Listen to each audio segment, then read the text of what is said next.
प्यारे बच्चों, आज हम इस वीडियो में कक्षा 10 के जो गणित विषय है उसका पाठ संख्या 2 के बारे में अध्ययन करेंगे। पिछले वीडियो में भी हमने पाठ संख्या 2 जो आपका बहुपद वाला पाठ है उसके बारे में अध्ययन किया था। अब इस वीडियो में हम उस टॉपिक से आगे बात करेंगे। पिछले वीडियो में हमने जाना था कि बहुपद के शून्यकों और गुणांकों के बीच किस प्रकार संबंध होता है। अब इसी टॉपिक पर आधारित कुछ हम उदाहरण और प्रश्नावली 2.2 का प्रश्न संख्या 1 हल करेंगे। तो चलिए बहुपद के शून्यकों और गुणांकों में संबंध से संबंधित उदाहरण एवं प्रश्नावली 2.2 का प्रश्न संख्या 1 हम यहाँ पर हल करते हैं। इसको देखते हैं यहाँ पर। तो बच्चों, यहाँ पर कुछ हम रिकॉल कर लेते हैं, पुनः स्मरण कर लेते हैं जो कि हमने पिछले वीडियो में देखा। पिछले वीडियो में हमने बहुपद के शून्यांकों और उसके गुणांकों के बीच जो संबंध था उसको रेखिक और द्विघात बहुपद के रूप में देखा था। रेखिक बहुपद में हमने देखा था कि रेखिक बहुपद में जो आपकी व्यापक समीकरण थी वो ax + b थी, जहाँ ax का गुणांक है और b अचर राशि है, तो इसका शून्यक क्या हो जाएगा? Alpha minus b/a। रेखिक बहुपद में एक ही शून्यक होता है। इसी प्रकार से हमने द्विघात बहुपद में देखा था, उसका जो व्यापक रूप होता है वो हमने देखा था ax² + bx + c। ये था ax² + bx + c। और इसमें जो शून्यकों का गुणनफल हमने लिया था अल्फा और बीटा, जहां अल्फा और बीटा द्विघात बहुपद के दो शून्यक हैं। आपको मालूम है द्विघात बहुपद में दो शून्यक होते हैं, तो इनके शून्यकों का योगफल अल्फा + बीटा होता है -b/a, जहां b x का गुणांक है और a x² का गुणांक है। इसी प्रकार से इन्हीं शून्यकों का जो गुणनफल होता है अल्फा गुणा बीटा या अल्फा बीटा, वो किसके बराबर होता है? c/a। c अचर राशि है इसमें और a x² का गुणांक है। ये पिछले वीडियो में हम देख चुके हैं। यहाँ पर हम एक उदाहरण ले रहे हैं, प्रश्न संख्या 1। यहाँ पर एक द्विघात बहुपद हमें दिया गया है x² + 7x + 10। तो x² + 7x + 10 द्विघात बहुपद के हमने इस पहले शून्य ज्ञात करना है। यहाँ पर शून्य ज्ञात कीजिए और शून्यकों तथा गुणांकों के बीच के संबंध की सत्यता की जांच कीजिए। तो पहले हमने जो ये दिया गया बहुपद है x² + 7x + 10, इस द्विघात बहुपद के शून्य ज्ञात करने हैं और फिर शून्यकों तथा गुणांकों के बीच संबंध की सत्यता की जांच करनी है। तो देखते हैं, यहाँ पर पहले शून्य ज्ञात करते हैं। शून्य आपने पिछली क्लास 9th में भी आप ज्ञात कर चुके हैं, तो उसी आधार पर यहाँ पर करने हैं। तो यहाँ पर हम पहले जो ये x² + 7x + 10 जो द्विघात बहुपद आपको दिया गया है, इसको हमने px के बराबर रख दिया। px आप जानते हैं पॉलिनोमियल को प्रदर्शित करता है, p फॉर पॉलिनोमियल बहुपद, और x के रूप में यहाँ चर राशि है तो px हम लिख देते हैं। तो px बराबर x² + 7x + 10। अब इस बहुपद की तुलना हम ax² + bx + c से करते हैं। तो यहाँ पर हमने ये x² + 7x + 10 को पहले इस रूप में लिख दिया, क्योंकि x के पहले आप देख रहे हैं x² के पहले कोई गुणांक, यहाँ पर इसका गुणांक क्या है? 1 है, यानी x² से पहले कोई संख्या नहीं है तो उसका गुणांक कितना मानते हैं? 1। तो हमने लिख दिया इसको 1x², 7x की जगह x और ये 10। तो इस प्रकार से हम अब इस px बराबर 1 × x² + 7x + 10 की तुलना ax² + bx + c से करेंगे। तो यहाँ पर a की जगह कितना आ जाएगा? a की जगह कितना है? इस a की जगह कितना है? 1 है। इसी तरह से b की जगह कितना है? यहाँ पर 7 है, और इस c की जगह कितना है? यहाँ पर 10 है। तो ये मान हमने रख दिए a बराबर 1, b बराबर 7, c बराबर 10 हमने यहाँ पर रख दिए दोनों से तुलना करने पर।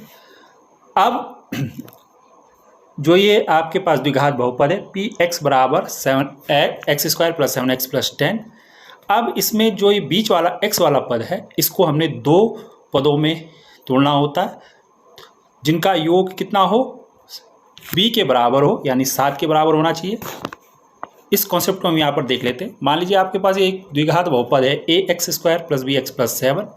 तो अगर हमें x वाला जो पद है यानी bx जो है उसको दो पदों में तोड़ना है, तो हमें यहाँ पर ध्यान रखना होता है कि हमें दो ऐसी संख्याएं चाहिए होती हैं जिनका योग b के बराबर हो और गुणनफल किसके बराबर हो, जो एक्स स्क्वायर का गुणांक है a और जो अचर राशि है c उसके गुणनफल के बराबर। योग किसके बराबर होना चाहिए, जो x का गुणांक है, x का गुणांक कितना है b, ठीक है, और जो गुणनफल होना चाहिए वो किसके बराबर होना चाहिए, ac यानी एक्स स्क्वायर के गुणांक और अचर राशि के गुणनफल के बराबर। तो यहाँ पर हमारे पास क्या है 7x है, तो 7x को हमको ऐसी दो राशियों में तोड़ना है जिनका योग कितना हो 7 हो, b का मान कितना है यहाँ पर 7 और गुणनफल कितना हो, योग तो कितना होना चाहिए, इसमें योग कितना होना चाहिए 7 होना चाहिए और गुणनफल कितना होना चाहिए a गुणा सी, a का मान कितना है यहाँ 1 और c का मान कितना है 10, तो a गुणा सी कितना हो जाए 1 गुणा 10 बराबर 10। तो ऐसी दो संख्याएं जिनका योगफल 7 होता है और गुणनफल 10 होता है, कौन सी हैं, 5 और 2, 5 और 2 ऐसी संख्याएं। तो 5 धन 2 कितना होता है, 5 धन 2 कितना होता है 7, 7 आ गया योग, और 5 गुणा 2 कितना होता है, 5 गुणा 2 कितना होता है 10। तो ऐसी दो संख्याएं कौन है, 5 और 2। तो अब हम 7x को इसकी जगह रख देंगे, तो ये आ गया px बराबर 7x प्लस 10। तो हमने 7x को क्या लिख दिया, ये 5 धन 2x, या सीधे सीधे हम लिख सकते हैं यहाँ पर x square plus 5x plus 2x plus 10। अब यहाँ px बराबर कितना हो जाएगा, यहाँ पर से x स्क्वायर और 5x में से ये x कॉमन आ गया, तो अंदर कितना बच गया x प्लस 5 बच गया। इसी तरह से यहाँ आगे यहाँ 2x प्लस 10 में से 2 बाहर आ गया, तो शेष कितना बचा, यहाँ x और 5 बाहर, यहाँ से 2 बाहर आ गया, तो 5 दूनी 10, x प्लस 5 यहाँ शेष बच जाएगा अंदर।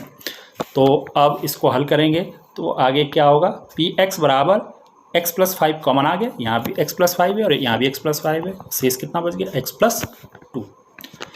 तो अब हम इस x प्लस 5 को लिख देंगे, यदि x प्लस 5 बराबर 0 तो x बराबर 5 इधर जाएगा तो ऋण का हो जाएगा, तो x बराबर -5।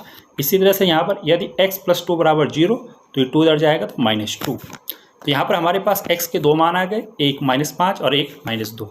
तो यही इस दिए गए बहुपद के क्या होंगे, शून्यक होंगे। पहला कौन होगा -5 और दूसरा होगा -2। आगे देखते हैं इसको आप कैसे हल करना है। तो शून्यक हो गए हमारे पास एक -5 और एक -2। अब इन दोनों शून्यकों का योग, जो शून्यक हमने यहाँ पर ज्ञात किए उनका योग और गुणनफल हम निकाल लेंगे। तो पहले शून्यकों का योग देखें, एक -5 है, योग निकालना है प्लस -2, तो -5 प्लस माइनस का -2, तो 5 ऋण 5 और ऋण 2 कितना होगा, ऋण 7। तो शून्यकों का योग कितना आ गया यहाँ पर -7। शून्यकों का गुणनफल देखिए कितना हो जाएगा, शून्यक कौन कौन से हैं, -5 और -2 हैं, तो -5 गुणा -2 कितना हो जाएगा, माइनस गुणा माइनस कितना होगा प्लस, और 5 दूनी 10। तो यह शून्यकों का गुणनफल आ गया। ये आपने इस प्रकार से क्या किया, पहले शून्यक निकाले और उसके बाद शून्यकों का योग और शून्यकों का गुणनफल निकाला। अब जो आपने पिछले वीडियो में भी देखा है, गुणांकों के आधार पर आपने क्या निकालने हैं, शून्यकों का योग और शून्यकों का गुणनफल निकालना है। तो आपको क्या दिया गया था, द्विघात बहुपद दिया गया था x square plus 7x plus 10। इसकी तुलना आप क्या करेंगे, आपको पहले भी बताया था हमने पिछले वीडियो में, ax square plus bx plus c से तुलना करेंगे। तो a का मान निकाल लेंगे, यहाँ से कितना आ जाएगा, a 1, b का मान कितना आ जाएगा 7 और c का मान 10। अभी पहले भी हमने निकाला है, तुलना करके हम ये निकाल लेंगे। तो अब आपको मालूम है ये द्विघात बहुपद है, द्विघात बहुपद में शून्यकों का योग क्या होता है, यानी शून्य क्या मान लेते हैं हम वहाँ पर, अल्फा और बीटा। ये अल्फा हो गया और ये बीटा, अल्फा प्लस बीटा लिखते हैं शून्यकों का योग।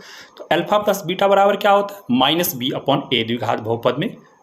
पिछले वीडियो में हमने देखा और शुरुआत में भी हमने बताया आपको। तो अब यहाँ से मान रख देंगे, क्या हो जाएगा, माइनस का माइनस और b की जगह कितना हो गया 7, और a का मान कितना है हमारे पास 1। ये b का मान 7 और a का मान 1, तो 7/1, तो -7/1 कितना हो जाएगा, ये -7। इसी तरह से शून्यकों का गुणनफल निकाल लेंगे। शून्यकों का गुणनफल क्या होता है, अल्फा बीटा। अगर अल्फा और बीटा दो शून्यक हैं तो अल्फा बीटा बराबर क्या होता है, c/a द्विघात बहुपद में। तो c का मान कितना है यहाँ से 10, c की जगह कितना रख देंगे 10, और a की जगह कितना रख दिया हमने 1, 10/1, तो बराबर कितना हो गया ये 10। तो अब देख रहे हैं आप यहाँ पर, जो हमने डायरेक्ट शून्यक के आधार पर शून्यक निकाले और उसके बाद शून्यकों का योग निकाला, तो कितना आया -7, और शून्यकों का गुणनफल कितना आया 10। ठीक इसी तरह से गुणांकों द्वारा भी शून्यकों का योग -7 आ रहा है और शून्यकों का गुणनफल 10 आ रहा है। तो इसका मतलब जो प्रश्न हमारे पास था, प्रश्न क्या था हमारे पास कि x² प्लस 7x प्लस 10 द्विघात समीकरण के शून्य ज्ञात कीजिए। शून्य ज्ञात कर दिए हमने, कितना आए -5 और -2, और शून्यकों तथा गुणांकों के बीच संबंध की सत्यता की जांच की। संबंध की सत्यता की जांच हो गई, जो शून्यक हमने निकाले उनका योग और गुणनफल ठीक उतना ही आ रहा है जितना गुणांकों द्वारा शून्यकों का योग और गुणनफल आ रहा है। तो ये सत्यता की जांच हो गई। प्यारे बच्चों, अब हम प्रश्नावली 2.2 का पहला प्रश्न यहाँ पर देख रहे हैं। तो देखिए पहला प्रश्न क्या है, निम्न द्विघात बहुपदों का शून्य ज्ञात कीजिए। एक तो आपने क्या करना है, इसमें शून्य ज्ञात करना है, शून्य ज्ञात करना है एक, और दूसरा क्या करना है, और शून्यकों तथा गुणांकों के बीच संबंध स्थापित करना है। दो चीज़ें यहाँ पर निकालनी है। एक द्विघात बहुपद का हमने क्या निकालना है, शून्यक निकालना है, और दूसरा शून्यकों तथा गुणांकों के बीच संबंध की सत्यता की जाँच करनी है। तो इस प्रश्न में हमारे पास 6 खंड है, तो हम ये पहला वाला खंड इसका ले रहे हैं। क्या है ये पहला वाला खंड, ये ऊपर है जो ये वाला, x² - 2x - 8, x² - 2x - 8। तो चलिए इसको करते हैं हल आगे।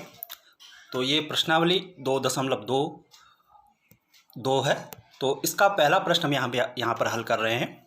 तो क्या था प्रश्न, क्या था हमारे पास, x² - 2x - 8। तो इसको हमने px के बराबर लिख दिया, px बराबर x² - 2x - 8। तो अभी जैसे हमने पीछे उदाहरण देखा कि किस प्रकार वो हल किया, ठीक वैसे ये करना है हल।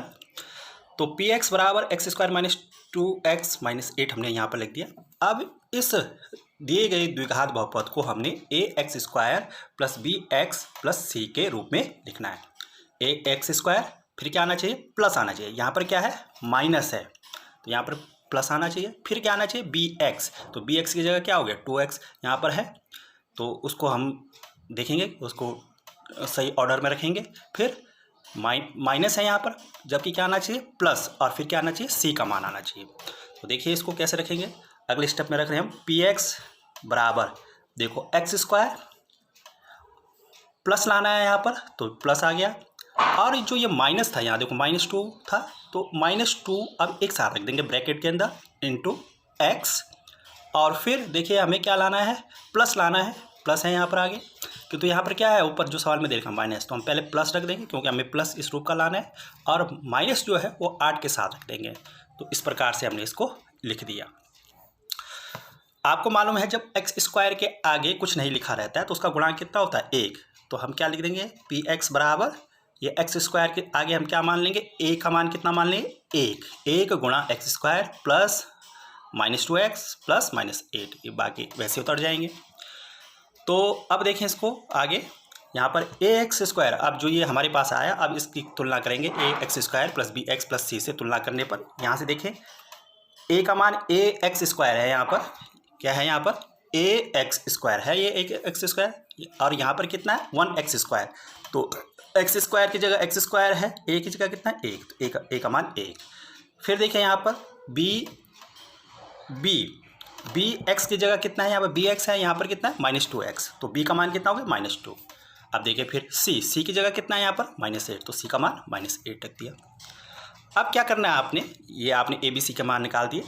अब p बराबर, जो हमें ऊपर दे रखा था, px बराबर x² - 2x - 8, उसको हमने फिर से लिख दिया। अब आपने क्या करना है, जो ये बीच वाला पद है, bx वाला पद कौन है, यहाँ पर -2x है, इसको दो ऐसे भागों में तोड़ना है जिनका योगफल कितना हो। अब देखो योगफल कितना होना चाहिए, हमने पिछला सवाल भी किया, योगफल कितना होना चाहिए, b के बराबर, योग कितना होना चाहिए, b के बराबर, और गुणनफल कितने के बराबर होना चाहिए, a गुणा c के बराबर होना चाहिए। तो देखें यहाँ पर क्या होगा, इस सवाल में योग b के बराबर होना चाहिए, तो इस सवाल में b किसके बराबर है, b का मान कितना आया हमारे पास, -2 होना चाहिए, और गुणनफल a गुणा c होना चाहिए। a गुणा c कितना है, a गुणा c कितना आ रहा है, a का मान 1 है और c का मान -8 है, a गुणा -8 कितना होगा, -8। तो हमारे पास ऐसी दो संख्याएं चाहिए जिनका योगफल कितना हो, -2 हो, और गुणनफल कितना हो, -8 हो। तो ऐसी दो संख्याएं कौन से हैं, -4 और 2। देखें यहाँ पर योग आ रहा है इनका, -2 आना चाहिए इनका योग, -2 ना, b का मान। तो योग देखो, योग बराबर -4 धन 2, जोड़ दिया हमने दोनों संख्याओं को, तो -4 में से 2 घटेगा, कितना आएगा, -2 आ गया, b का मान -2, यानी योग -2 आ गया। आप देखो गुणनफल दोनों कंडीशन एक साथ फुलफिल होनी चाहिए, पूरी होनी चाहिए। गुणनफल कितना आना चाहिए इन दोनों संख्याओं का? -8। देखो -4 गुणा 2 तो 4 दूनी 8 और माइनस का माइनस, यानी दोनों कंडीशन यहाँ पर पूरी हो रही है। योग -2 आ रहा है और गुणनफल -8 आ रहा है। तो वो दो कौन सी संख्याएं हैं? वो दो संख्याएं कौन सी हैं जिसको हम -2x को लिखेंगे, यानी -2x को हम किन दो संख्याओं के रूप में लिख सकते हैं? -4 और 2। तो यहाँ पर अगला स्टेप देखो, x² और -2x को क्या लिख दिया हमने यहाँ पर? -4x, और 4 किसका है? माइनस का है, और 2 किसका है? प्लस का, तो +2x और फिर -8। इतना भाग हमने इस 2x के बराबर लिख दिया। ठीक है, नेक्स्ट स्टेप। अब देखो यहाँ पर x² -4x है, तो x हमने कॉमन ले लिया, यहाँ पर x कॉमन ले लिया, तो अंदर कितना बच गया? x -4 प्लस यहाँ पर से 2 कॉमन आ जाएगा, तो यहाँ कितना बच जाएगा? x -4, 2 चौको 8, अंदर x -4 बच जाएगा। अब देखो यहाँ पर x -4 और x -4 क्या है? कॉमन है, तो x -4 ये बाहर ले लेंगे और शेष कितना बच जाएगा? x + 2। अब इनको किसके बराबर इक्वेट करेंगे आप? 0 के बराबर। यदि x -4, पहला x -4 है, x -4 बराबर 0, तो x बराबर क्या हो जाएगा? 4। इधर ऋण चिन्ह है तो इधर जाके धन हो जाएगा। इसी प्रकार से ये x + 2 बराबर 0 है, यदि ये x + 2 बराबर 0 है तो ये 2 उधर जाएगा, तो x बराबर -2। तो हमारे पास यहाँ पर दो शून्यक कौन आ गए दिए गए बहुपद के? x बराबर 4 और x बराबर -2। तो ये शून्यक हो जाएंगे, तो यहाँ हम इसको लिख देंगे। इसलिए शून्यक कौन से हो गए? 4 और -2। अब जो ये शून्यक हमने निकाले हैं इनका योग देख लेंगे, क्योंकि सत्यता की जांच हमने करनी है। तो शून्यकों का योग देखो, 4 धन -2 कितना आएगा? 4 में से 2 गया 4, प्लस माइनस का माइनस, 4 में से 2 गया कितना आ जाएगा? 2 + 2 का आ जाएगा। और शून्यकों का गुणनफल कितना आ जाएगा? 4 गुणा -2 है, तो 4 दूनी 8 -8। ये हमने शून्यक पहले ज्ञात किए और शून्यक ज्ञात करने के बाद हमने क्या निकाल दिया? इसका योग और गुणनफल। अब क्या करना है? हमने गुणांकों द्वारा निकालना है। जो संबंध हमको मालूम है द्विघात समीकरण का कि α + β बराबर -b/a और α गुणा बीटा बराबर c/a, उसे करेंगे। तो पहले देख लेते हैं जो हमको दे रखा था, पहले हम उस द्विघात बहुपद को लिख लेंगे। तो px बराबर बहुपद क्या दे रखा है हमें? x² - 2x - 8, जो हमें दे रखा है शुरू में प्रश्न में। तो उसको हम लिख लेंगे किसके रूप में? ax² + bx + c के रूप में। अभी हमने पीछे देखा कैसे हमने लिखा, उसको फिर दोबारा वैसे ही लिख देंगे। फिर a के मान, b के मान और c के मान आप लिख लेंगे। अभी हमने निकाला a, b और c के मान हमने देखे पीछे कैसे निकाले, उनको फिर हमने लिख दिया a, b और c। यहाँ से ax² से a का मान कितना है? यहाँ x के पहले कोई अंक नहीं है तो 1 मान लिया, वहाँ पर 1 होता है, 1 है गुणांक। b की जगह कितना है? -2 और c की जगह कितना है यहाँ पर? -8। अब क्या करना है आपने? शून्यकों का योग निकालना है। किस संबंध से? मान लीजिए जो आपको ये बहुपद देखा है, इसके जो दो शून्यक है अल्फा और कितना है? बीटा है। तो आपको मालूम है अल्फा प्लस बीटा क्या होता है द्विघात समीकरण में? -b/a। ठीक है, तो -b/a होता है, तो इनके मान रखिए। तो कितना हो जाएगा? माइनस का माइनस आपने रख दिया यहाँ पर, ये माइनस का माइनस आ गया यहाँ पर सामने। और b का मान कितना है यहाँ? -2। तो b का मान कितना रख दिया आपने यहाँ पर? -2 बटा a का मान कितना? 1। a का मान कितना है यहाँ पर? 1, तो 1 रख दिया आपने। तो -2 गुणा -2 कितना हो गया? +2, और 2 बटा 1 कितना होगा? 2। तो शून्यकों का योग कितना आ गया? 2 आ गया। अब नेक्स्ट देखिए, इसमें जो शून्यकों का गुणनफल निकालना है। शून्यक कौन से हमारे पास? अल्फा और बीटा है। तो अल्फा गुणा बीटा क्या होता है? सूत्र क्या होता है? c/a। हमने पिछले वाले वीडियो में देख चुके हैं इनको, और शुरुआत में ही बताया हमने, तो इसको ध्यान में रखना है आपने। अल्फा बीटा बराबर c/a।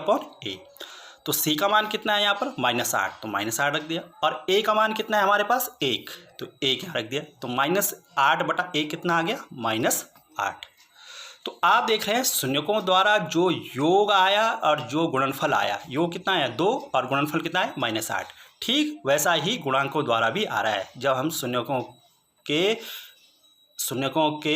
शून्यकों और गुणांकों के बीच जो संबंध हमारे पास है उस सूत्र से हम देख रहे हैं, तो उससे भी कितना योग आ रहा है शून्यकों का? 2 और -8 सेम आ रहे हैं। यही चीज़ यहाँ पर भी आ रही है और यही चीज़ यहाँ पर भी आ रही है, 2 और -8। तो इसका मतलब हमारा जो सवाल है उसकी सत्यता की जांच हो गई कि वो सत्य है।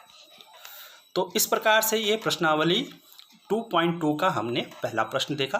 तो इसी प्रकार से अन्य प्रश्नों को देखते हैं।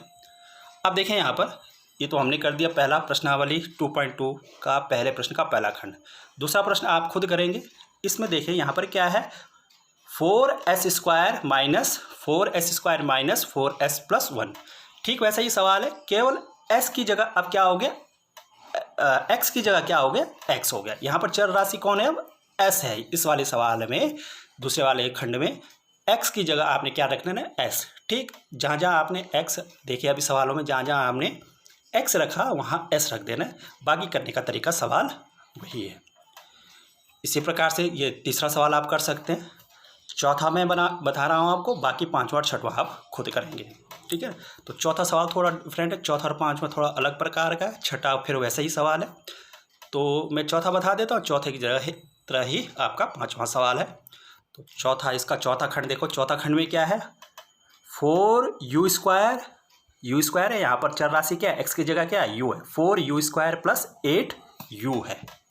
तो इसको मैं यहाँ पर लिख देता हूँ, क्या है, प्रश्न संख्या 1 का चौथा खंड 4u² + 8u।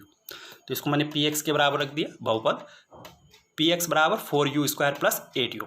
अब देखो इसमें हमारे पास जो द्विघात बहुपद होता है जनरली कैसे होता है, ax² + bx + c, 3 पद होते हैं उसमें, 1, 2 और 3, x² वाला पद, x वाला पद और चौथा तीसरा कौन सा, अचर पद।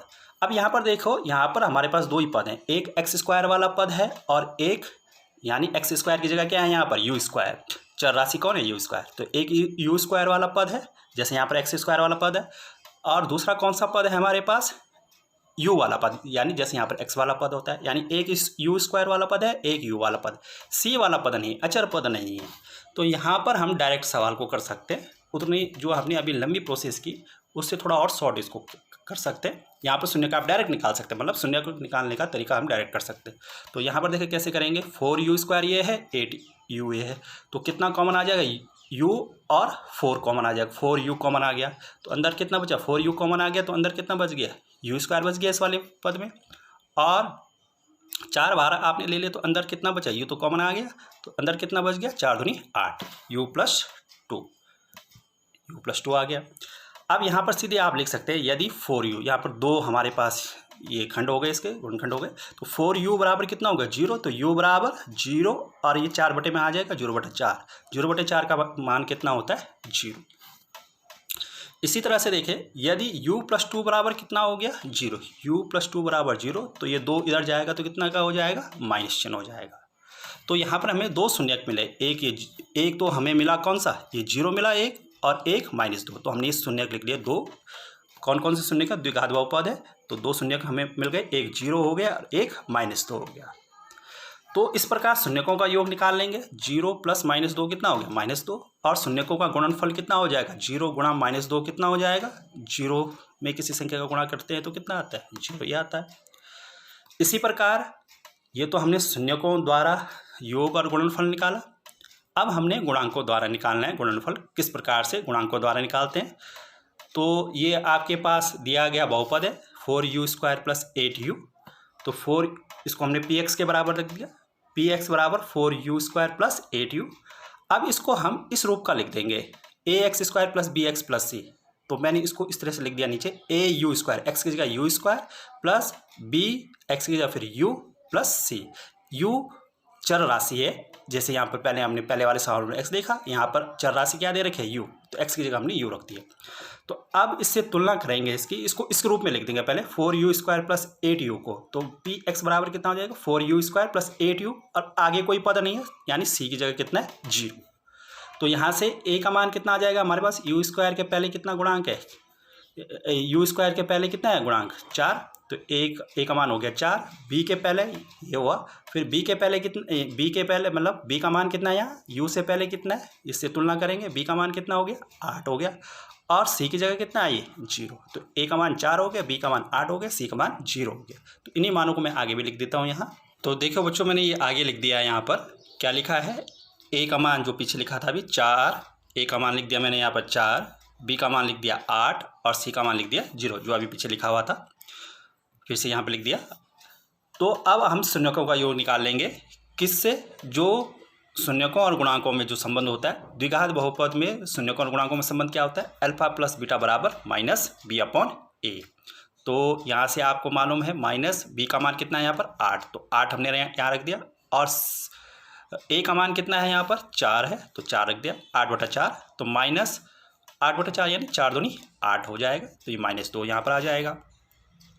इसी प्रकार से ये शून्यकों का गुणनफल कितना हो गया, अल्फा बीटा बराबर C/A होता है गुणनफल, आपको मालूम है। तो C का मान कितना है यहाँ पर 0 और 4 का मान कितना है, A का मान कितना है यहाँ पर 4, तो 0/4 यानी 0। तो आपने अभी पीछे देखा कि जो शून्यकों का योग आ रहा है वहाँ पर भी -2 आ रहा है और शून्यकों का गुणनफल भी वहाँ पर 0 आ रहा है।